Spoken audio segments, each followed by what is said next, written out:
Halo gengs, apa kabar kalian semua? Semoga baik-baik aja ya. Pada video kali ini saya akan menceritakan alur cerita film yang berjudul Castle Freak 1995. Film ini menceritakan tentang seorang kepala keluarga yang bernama John yang mendapatkan warisan sebuah kastil megah di atas bukit.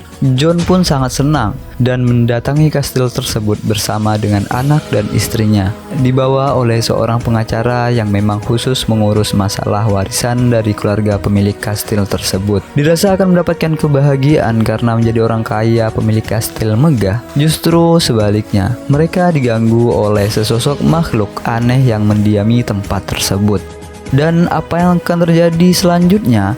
Apakah keluarga mereka akan tetap tinggal di sana atau... Nah oke lah, daripada penasaran, mendingan kita langsung aja ulas alur ceritanya berikut ini.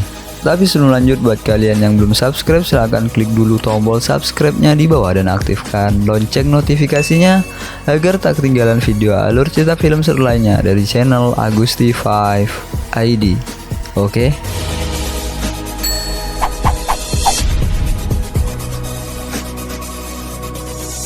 Film dibuka dengan memperlihatkan seorang nenek-nenek yang sedang memberi makan makhluk menyeramkan.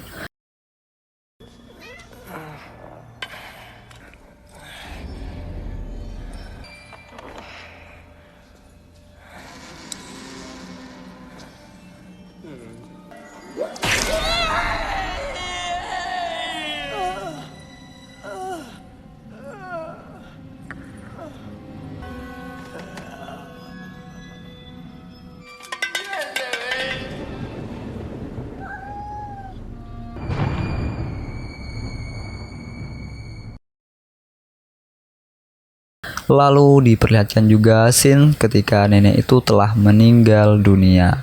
Dan film Castle Freak pun dimulai. Kemudian scene memperlihatkan sebuah keluarga yang diantar oleh seorang pengacara dengan mengcastello di Orsino. Karena keluarga tersebut melalui sang suami yang bernama John Riley telah mewarisi kastil tersebut dari nenek moyangnya. Masing-masing dari mereka bernama John, Susan, Rebecca, dan Tuan Genetti itu sendiri, sang pengacara. Oh iya, anak John ini, Rebecca, merupakan tunanetra atau tidak bisa melihat alias buta.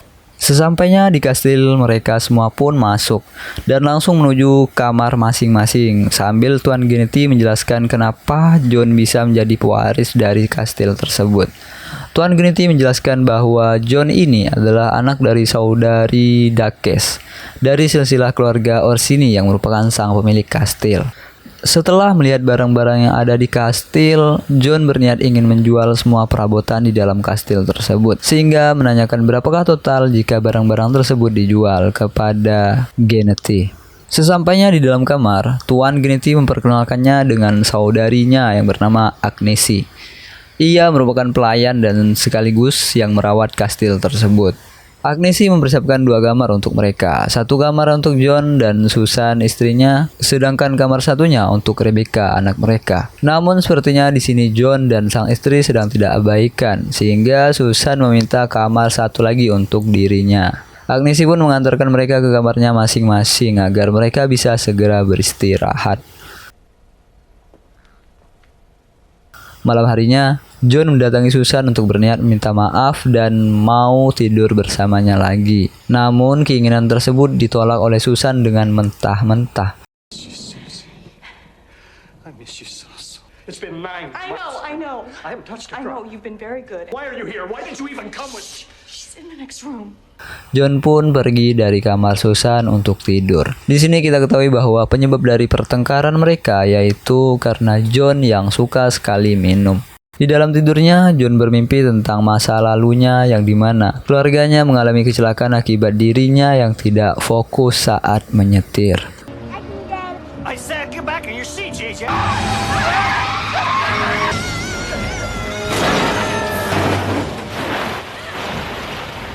JJ! JJ! No! No! Keesokannya, saat John mendatangi kamar Rebecca untuk melihat-lihat foto keluarganya, Tiba-tiba Rebecca mendengarkan suara. Rebecca bertanya kepada ayahnya suara apa itu. Namun John yang sedang fokus tidak menghiraukan suara tersebut. Sehingga Rebecca memutuskan untuk mencari tahu sendiri. Hingga ia bertemu dengan seekor kucing oranye. Kucing itu seperti mengajaknya ke suatu tempat. Rebecca pun mengikutinya dan ternyata kucing itu menuju ke ruangan bawah kastil. Karena kurang berhati-hati saat berjalan, ia pun terjatuh dan terguling sampai ke bawah.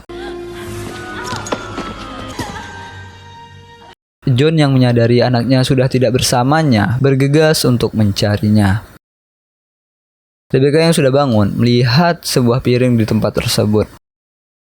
Dan kucing oranye tadi masuk ke dalam sebuah ruangan melalui lubang bawah pintunya. Rebecca pun memanggil-manggil kucing itu melalui lubang pintu. Dan terlihat di dalam ruangan tersebut terdapat sebuah makhluk mengerikan. Makhluk apakah itu? Nanti kita juga tahu.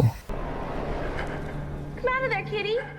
Mendengar ayahnya memanggil, Rebecca pun segera naik ke atas. Sesampainya di atas, ia bertemu dengan ibunya yang langsung menanyai dari mana ia.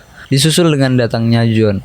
Dan mereka berdua sempat bertengkar karena John telah lalai menjaga anaknya, yang menyebabkan lutut anaknya tersebut luka dan berdarah akibat terjatuh saat mengejar kucing. Dan terlihat kucing oranye itu saat akan keluar ditarik oleh makhluk yang ada di dalam ruangan tersebut dan memakannya. Dan sekarang makhluk itu berhasil melepaskan dirinya dari rantai yang selama ini membelenggu.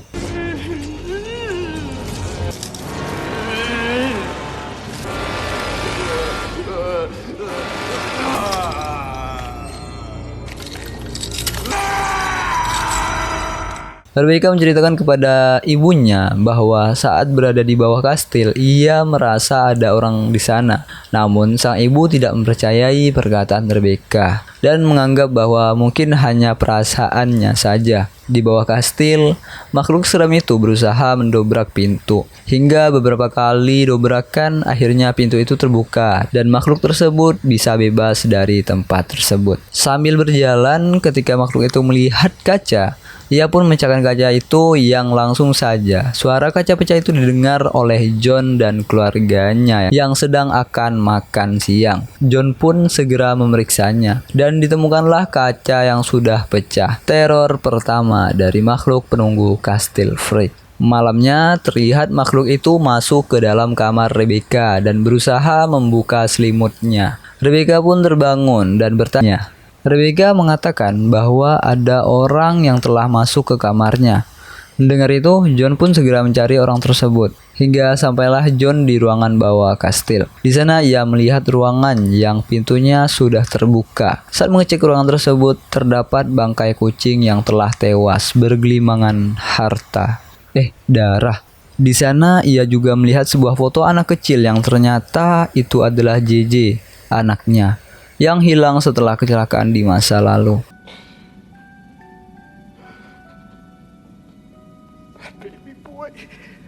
Keesokannya, John melaporkan kejadian itu ke pihak berwajib. Polisi meminta keterangan kepada John dan menanyakan beberapa pertanyaan. Karena tidak menemukan sesuatu jejak apapun, polisi itu pun pergi. John mengajak istrinya melihat apa yang ia temukan di bawah kastil selama ini. Di sana John mengatakan kepada istrinya bahwa JJ, anaknya lah yang datang semalam itu. Namun Susan mengatakan bahwa anaknya tersebut sudah meninggal dan tidak mungkin itu dia, sambil memeluk John. Namun John tetap ngotot mengatakan bahwa itu pasti JJ. Karena perbedaan keyakinan itu, John dan Susan cekcok hingga John pun berlari pergi meninggalkan istrinya tersebut, naik ke atas kastil untuk berniat bunuh diri. Namun John berpikir dua kali setelah melihat ke bawah kastil. Karena stres akibat pertengkaran tersebut, John pun pergi ke sebuah bar untuk menenangkan dirinya sambil minum sari temulawak. Di sana ia bertemu dengan seorang wanita seksoy. Tak sengaja, John menjatuhkan gelasnya hingga pecah. Lalu ia didatangi oleh seorang polisi yang terlihat tidak senang dengan John. Polisi itu mengajak wanita seksoy itu pergi. Namun wanita itu tetap memilih untuk menemani John. John mengajak wanita itu ikut dengannya dan membawanya ke ruangan bawah kastil. Di sana mereka melakukan adegan yang adegan aduk semen lah ya. Adegan Ten itu 21 tahun ke atas. Adegan mereka diperhatikan oleh makhluk aneh yang menunggu tempat tersebut.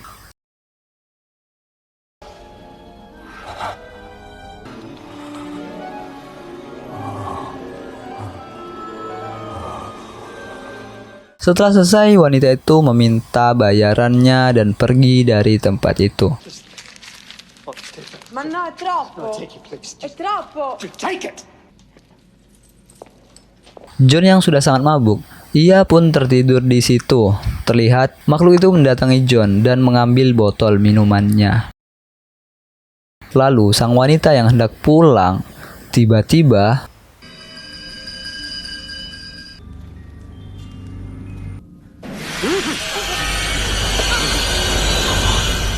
esoknya, kastil John didatangi oleh sang polisi yang kemarin bertemu dengannya di bar. Polisi itu menanyai kemana wanita yang pergi bersamanya kemarin malam, karena wanita tersebut belum pulang sampai sekarang. Melihat ada istrinya, John mengelak jika wanita itu sempat bersamanya sebelum akhirnya menghilang. Karena John menyangkal dan tidak ada bukti, polisi itu pun pergi. Di tempat lain, ternyata wanita seksui tersebut saat ini sedang dirantai oleh makhluk misterius tersebut. Makhluk itu mengajak wanita seksui itu beradu bibir karena untuk melakukan adegan aduk semen tidak bisa karena anunya si makhluk itu udah nggak ada, gengs. Walaupun jijik, wanita itu pun terpaksa mau beradu jigong hingga ketika ia melihat botol, ia memecahkan botol itu dan mengayunkan ke lengan makhluk itu hingga tangan makhluk itu terluka. Karena merasa kesal, akhirnya makhluk itu pun menyekik wanita itu dan menggigit tombol kebanggaannya hingga putingnya lepas. Agnesi yang mendengar suara langsung saja meriksa ke bawah kastil. Ternyata makhluk itu tidak makan korbannya sih, tapi hanya kayak menjilat kemaluan sang wanita. Hanya saja sampai berdarah-darah gitu. Gila, ini sange udah apa itu. Setelah makhluk itu pergi, Agnesi kaget melihat wanita itu sudah terluka dan berlumuran darah. Langsung saja Agnesi menghampirinya untuk menolong. Namun tiba-tiba dari arah belakang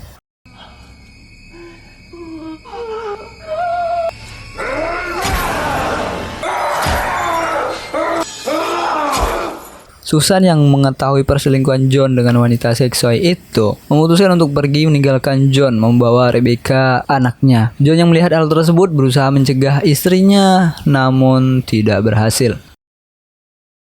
John yang ingat bahwa mungkin saja wanita itu masih berada di bawah kastil, segera berlari menuju ke sana sembari membawa skop untuk berjaga-jaga. Mengingat di bawah kastil itu ia merasa ada makhluk aneh yang selama ini meneror keluarganya. Saat berada di depan kastil, mobil Susan diberhentikan oleh rombongan polisi dan memintanya untuk kembali ke kastil karena mereka akan menanyakan beberapa pertanyaan terkait hilangnya sang wanita seksoi tersebut. John yang sudah berada di bawah kastil langsung memecahkan batu kuburan Georgia, anak dari sang pemilik kastil yang selama ini ia isukan sudah meninggal. Polisi yang datang menyaksikan John memecahkan peti dan tidak melihat apapun di dalam peti tersebut selain hanya batu. John pun menjelaskan kepada para polisi itu bahwa tidak ada tulang belulang. Jika memang benar anak dari sang pemilik kastil mati dan dikubur di sini, maka pasti akan ada tulang belulang di dalam peti tersebut. John berusaha menjelaskan kepada para polisi bahwa anak dari sang pemilik kastil masih hidup dan dialah yang selama ini meneror keluarganya. Namun, sang polisi tetap tidak menghiraukan perkataan John. Lalu, saat sedang berjalan, polisi itu melihat wanita seksi yang ia cari sudah tewas dengan posisi yang mengenaskan, bersama dengan seorang lagi yang bernama Agnesi, pelayan di kastil tersebut. Polisi itu menyangka jikalau John lah pembunuhnya, maka segera John dibawa ke kantor polisi. I need your help. I didn't know it. Saat malam hari, polisi itu kembali datang ke kastil dan mengatakan kepada Susan bahwa anak buahnya akan berjaga di kastil itu sampai kasus pembunuhan ini benar-benar selesai. Susan meminta tolong kepada polisi itu untuk mengambilkannya minuman karena ia merasa takut untuk mengambil minumannya sendiri. Sang polisi yang sedang berjalan sambil membawa minuman melihat sesuatu yang aneh di bawah terowongan dan saat dicek, tiba-tiba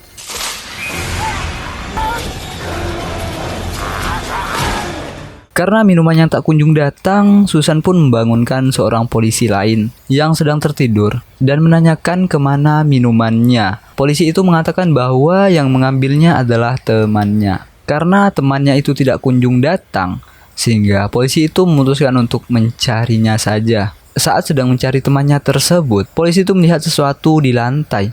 Dan saat ia mendekatinya, tiba-tiba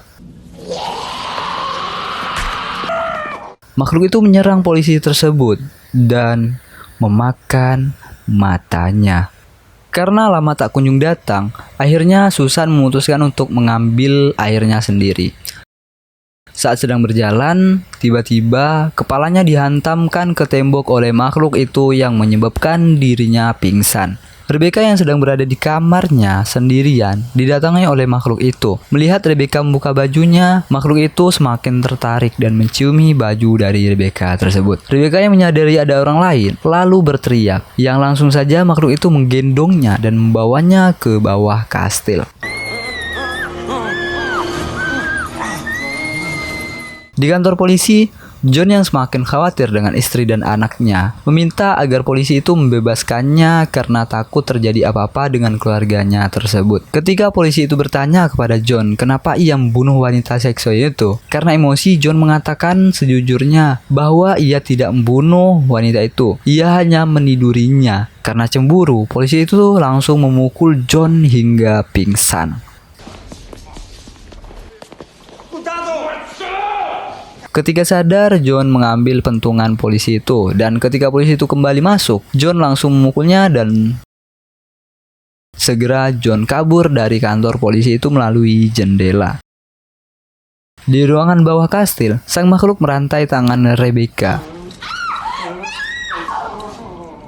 Ia berusaha memperlihatkan sebuah foto karena Rebecca yang tidak bisa melihat. Ia pun tidak menghiraukan makhluk tersebut. Menyadari bahwa Rebecca tidak bisa melihat, maka makhluk tersebut membuka kain yang menutupi wajahnya. Kemudian makhluk itu berusaha menjilati tubuh Rebecca. Susan yang datang menghentikan perbuatan sang makhluk dan membuka bajunya agar makhluk itu menjilati tubuhnya saja. Pada saat makhluk itu mendekat, langsung saja Susan menusuk makhluk itu dengan pisau yang dibawanya. Dan segera membawa kabur Rebecca untuk pergi dari tempat tersebut. Makhluk itu pun mengejar mereka berdua.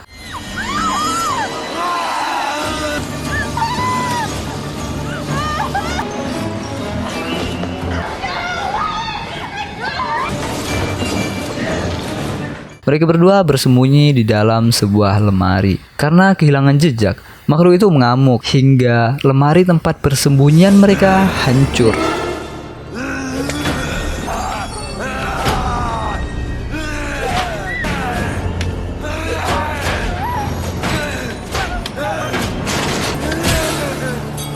Karena tidak menemukan mereka berdua, makhluk itu pun pergi. Melihat makhluk itu sudah pergi, Susan segera pergi membawa anaknya meninggalkan tempat itu. Karena kurang berhati-hati, tangan Rebecca mengenai pot yang menyebabkan pot itu jatuh dan pecah. Sehingga makhluk itu mengetahui keberadaan mereka. Melihat makhluk itu berlari ke arahnya, Susan dan Rebecca pun segera kabur.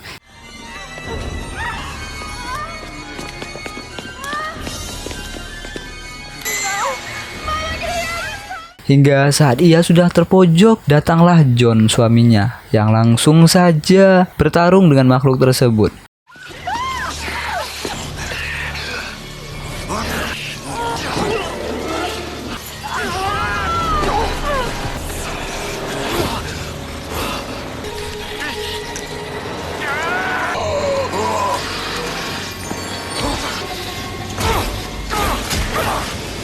Dirasa makhluk itu sudah tewas, John pun pergi meninggalkan makhluk itu tanpa memastikan bahwa ia benar-benar tewas. Ini yang suka kebiasaan nih kalau film-film trial kayak gini. Gak dipastiin dulu gitu makhluk itu mati atau belum, malah main tinggal aja. John pun segera menghampiri istri dan anaknya. Lalu tiba-tiba dari arah belakang, makhluk itu kembali muncul.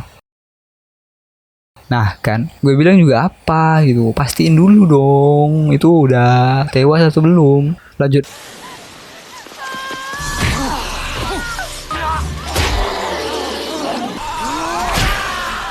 Kali ini John harus terkapar tak berdaya terkena cambukan maut dari sang makhluk. Makhluk itu berusaha mendekati Susan dan Rebecca. John yang sudah sadar langsung mengambil rantai yang terikat di tangan makhluk itu dan loncat dari atas kastil, sehingga makhluk itu pun ikut tertarik jatuh ke bawah kastil bersama John, dan mereka berdua pun tewas. Esoknya jasad mereka berdua dibawa untuk dimakamkan dan film pun berakhir. Oke gengs, cukup seru bukan video alur cerita film kali ini? Apa? Kalian belum paham ceritanya seperti apa? Oke lah, di sini saya akan jelasin lagi sedikit bahwa film ini menceritakan tentang kisah seorang keluarga yang dimana ayahnya atau suaminya yang bernama John mendapatkan warisan kastil mewah yang bernama Castello di Orsino, karena ia merupakan satu-satunya keturunan dari sang pemilik kastil. Nah, ternyata anak dari sang pemilik kastil itu sendiri belum mati, yang sebelumnya diisukan telah meninggal. Dan anak pemilik kastil inilah yang melakukan teror selama ini kepada keluarga John. Nah, jadi apakah sudah cukup jelas? Harusnya jelas dong. Kalau belum jelas juga, nanti kalian bisa nonton aja filmnya langsung ya. Link filmnya ada di deskripsi video kok. Nah, itulah gengs, terima kasih sudah menonton. Nantikan video alur cerita film seru lainnya. Bye bye.